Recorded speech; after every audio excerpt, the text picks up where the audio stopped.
এ কেমন train, 360 degree ঘুরে যাওয়া। আমরা তো জাপানে এসে গেছি। আর এবারে আমরা যাচ্ছি বন্দে ভারতে করে। তো বন্দে ভারতে যাওয়ার এক্সাইটমেন্টটা আমার অনেকদিন আগের থেকেই ছিল, কিন্তু ফার্স্ট টাইম বন্দে ভারতে চেপে বাড়ি যাব। অবশ্যই করে তোমাদের জানাবো বন্দে ভারত কতটা সুন্দর ট্রেন, আর কতটা কমফর্ট জোন, আর এখানে কি কি খাবার দাবার, আর এখানে সুবিধা ব্যবস্থা কেমন। এখানে বিষয়টা পুরোই অটোমেটিক, হাত দিতেই দরজা খুলে গেল, এরপরে সোজা ঢুকে পড়লাম আর বসে পড়বো নিজের সিটে। সিটগুলো অনেকটা চওড়া হলেও এটা অতটাও আরামদায়ক নয়। অটোমেটিক ঠিক টাইম মতোই কিন্তু দরজাটাও বন্ধ হয়ে গেল। তারপর ট্রেন ছাড়ার সঙ্গে সঙ্গেই দিয়ে দিল আমাদেরকে এখানে একটা ইংলিশ নিউজ পেপার। ব্রেকফাস্টের আগেই দিয়ে দিল একটা জলের বোতল। তারপরে দিয়ে গেল কুকিজ আর চা বানানোর জন্য টিকিট। খেতে ভালোই ছিল।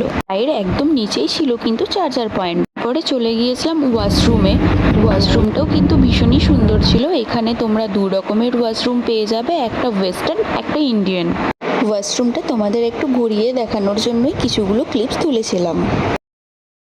তারপরে চলে এসেছিল আমাদের ব্রেকফাস্টও কিন্তু খুবই সুন্দরই দেওয়া হয়েছিল। ছিল brown bread, egg omelette, French fry, cake, jam, sauce, butter, অনেক কিছুই ছিল। আমি সব কিছু খেতে পারিনি, যতটা পেরেছি খেয়েছিলাম। একদম শেষের দিকে চলে এসেছিল বরের কাছে রিভিউ নিতে। দেখতে দেখতে আমরা খড়গপুরও পৌঁছে গেলাম।